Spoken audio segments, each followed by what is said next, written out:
We got the story from Timcast.com. Canadian college threatens Jordan Peterson's medical license, demands social media communications training. Christopher Bertman wrote this story. These journalists, I got to tell you, here's my headline suggestion.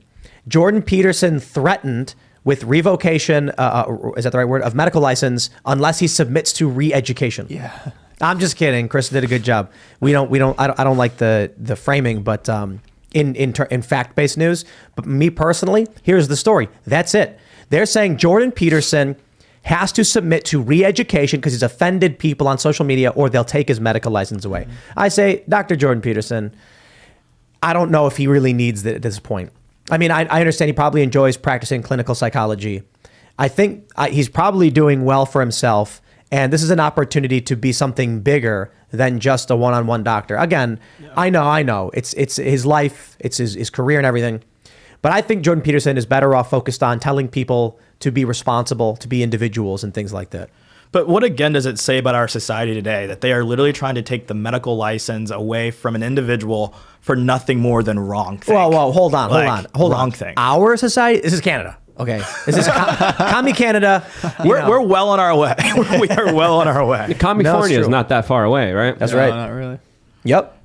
Yeah, so Jordan Peterson tweeted, the Ontario College of Psychologists has demanded that I submit myself to mandatory social media communications retraining with their experts for, among other crimes, retweeting Pierre Poilievre, how do you pronounce that?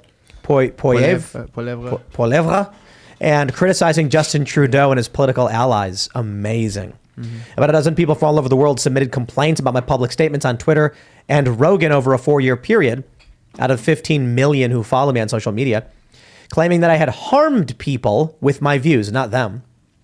He says, I have been accused of harming people. What does he say? I have been accused of harming people, although none of the complaints involved clients of mine or anything like that. If I comply with the terms of my re-education and my punishment will be announced publicly, I have already had the second most serious category of punishment levied against me, and I have been deemed at high risk to re-offend. Oh my. I am willing, if CP Ontario occurs, which they won't, to make absolutely every word of all of this fully public so that everyone can decide for themselves what is actually happening. Here we go, man.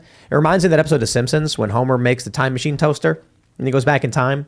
And then he kills a mosquito. Then he goes forward in time, and Ned Flanders controls everything. And then you have to get re-educated. And Flanders, but the reason I bring this one up is that Flanders is this hokey, nice guy, good neighbor. But then in this Treehouse of Horrors episode, he's an authoritarian. So what happens is you have Canada putting on this air of, we're the nice, oh, sorry about that. We're going to do a good and make sure nobody's getting harmed, eh? Better submit to re-education before you lose your medical license and have your life destroyed. They were always passive aggressive. That niceness was always fake. I was always calling it out with the Canadians. You're banned from Canada, aren't you? I was banned for 10 years. Those son of a guns. I had to get a lawyer, fight these. Wait. A Canadian lawyer fought to go to Canada? Why? Because he's a real American. You must really like poutine. No, I didn't. I was dating a chick and I needed to see her family. And why did you see your family? I demand to be let into Canada. I know. I'm not proud of that. Okay, stop it. Viva Fry just escaped. He jumped over the wall and was running. So it feels like I'm thinking like Einstein before Nazi Germany fled Nazi Germany before they started cracking down on the Jews. And what is Peterson doing in Canada right now when they're threatening to strip him of his license? And I agree with you, Tim. I don't think that his psychology license is his crowning achievement, even close to it. When history looks at Jordan Peterson, they'll remember the things he said and the things he did. And how he's helping young people who are lost come back to responsibility. Saved my life in 2017. I directly attributed it to that man's voice. I was checked out. I mean, I don't want to get in. I'm not wasting time here. He saved my fucking life, dude. This guy. Who, Jordan? Yeah. He just woke up something in my spirit that reminded me that I have something to do here. Mm-hmm. Isn't that crazy? It's wild. It's like this dude who just comes around and just says, find the heaviest thing you can carry and carry it. Mm-hmm. And then all of a sudden, he's basically a father figure to so many people who did not have a strong masculine presence. But Jordan Peterson is not the most masculine dude. I'm not trying to be a dick. He cries a lot. You know what I mean? He breaks down and gets made fun of for crying all the time. Mm-hmm. And he suffers himself. But you have this guy who comes out and he's just like, do it, clean your room. And then people are like, yeah, Yeah. And then he writes 600 pages on it and then does 80 other things and gives talks and TV shows. He's just a magnificent polymath. I like the guy. But maybe it's because of what he's doing for young men like you, like so many people across the world.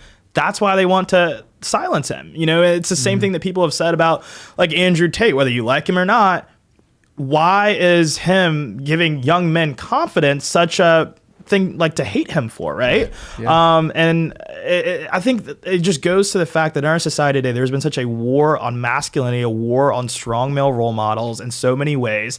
And it leads to things like this. They're literally trying to take his medical license away for telling you to clean your room, essentially, and for daring to believe in just common sense and reality. It's absurd. But look, if I'm going to do it, everybody, I'm going to do the chicken analogy.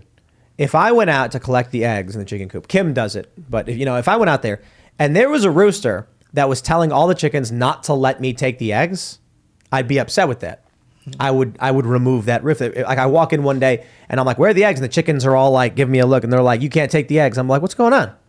These chickens standing up for themselves. Yeah. Can't have that. Get that rooster out of there. That's exactly what it is. The establishment politicians, the elites, the corporate executives, the Bill Gates types don't like the idea that some dude is rallying people to be individuals and to stand up for themselves. Right. No, you will own nothing and you will be happy. Then Jordan Peterson comes around and says, work hard, have a family, be responsible for yourself. And they're like, stop. Yeah. Shut him up. How dare you tell people to be self-sufficient human beings in society today? Well, exactly. It's bad for communism. Yeah. If people are independent, you don't get communism. It's bad for the state. They need you weak. They need you sad. They need you pathetic. Sick. And the Canadian government has been hijacked by the World Economic Forum, admittedly even by Klaus Schwab, who said that the organization, his Young Leaders organization, infiltrated more than half of the parliament inside of the Canadian government. And what has the Canadian government done ever since being influenced and taken over by the World Economic Forum? Well, they banned protest. They called in a national emergency, arrested the protest leaders, debanked them. They recently took away guns from law-abiding citizens, and now there's re-education camps here. I'm seeing a trend here of what's happening in Canada, and it's not a good one. The worst thing they did was they put a guy in power who talks like this. And has funny socks. Everyone, we don't need guns. That's how Trudeau talks, and that's the worst thing of it. Because, like, at least Obama was charismatic. He'd step up there and be like, hey, I'm a smooth-talking celebrity, and I'm going to blow up kids. And you're like, that's all right. Trudeau's like, we're going to hell. Yeah. And he really does that smile. It's so weird. Like, how does he not know that that's weird? He grew up rich, insulated with, like, prep school. And like, he's an effeminate soy boy actor, just reading the lines, being told what to do, implementing the policies of the Great Reset. That's all he's doing. He's an actor, and he's a great actor. And Canadian Parliament is a performance. If you watch those guys scream and yell and talk over each other, like, how are you going to get you allow each other to speak over each other? What's the point of that? Is it circus? Have you seen Poilievre speak? Negative. Have you seen the other guy? Oh, you should watch him. He's definitely got something going on. This is the guy Peterson talked about. Shouted out. Can you imagine Trudeau when he's like 70? He's going to be like Herbert from Family Guy. Or exactly like Fidel. Or exactly like Fidel. It's going to be funny. They're going to look at his pictures and be like, hey, look at the same guy. No, but he's going to be like Herbert.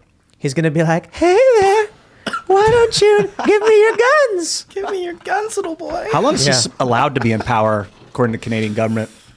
I don't know, man. With the way things are going up there, probably forever. He's probably going to be Emperor Trudeau, and there's going to be nothing that could stop him. You try to protest him, he'll shut it down. He'll take away your bank account. He's taken away people's guns. He's taken away people's ability to have free speech. He's taken away parents' ability to decide what their children should be in this world. So it's a total takeover of society, total enslavement of humanity that, of course, is following the protocols of Klaus Schwab's Great Reset. They're building back better, but they're creating a situation, a dystopian one, that really goes and is really surrounding the UN 2030 vision. I spoke very highly of Jordan Peterson about 5 minutes ago. I'm going to criticize Jordan. I'm going to criticize you now because I think what brought this on is your vitriol via text in social media. It doesn't translate the way that voice translates. So when you get angry and you write the angry things out, it's going to tweak people in a way that your voice won't. Keep that in mind moving forward. I like this Jordan Peterson guy. Pretty cool. You know what I mean? He has a good family too. Well, you know, I think overall he's a net positive. There are some things to criticize, especially with his relationship with Big Pharma, especially with him kind of being a proponent of the COVID vaccine as well. There's some things to kind of be critical of, but at the end of the day, when you look at his kind of work that he has done, I think it's a net positive, especially with how much he has influenced young men that didn't have a role model, that didn't have anyone telling them to clean up their room, to be responsible for themselves. So I think with any human being, you can't really judge them. You just kind of gotta, see them for who they are. All right. So question: when Donald Trump wins Speaker of the House, and then they impeach Biden and Kamala, and then the Senate convicts them somehow, and that makes Donald Trump president again, do we invade Canada and liberate it? And liberate it. Now, we will be welcomed as liberators. I think we will. That's right. Yeah, we'll come in. The people of Canada will scream and cheer as American tanks roll down their borders. And if we do it right, Alberta will just become a United State, and then we'll continue to expand the United States of Earth to create a decentralized organization. Yeah, imagine Ottawa just, that wants out. Go back in time to the war 1812. We almost took Quebec.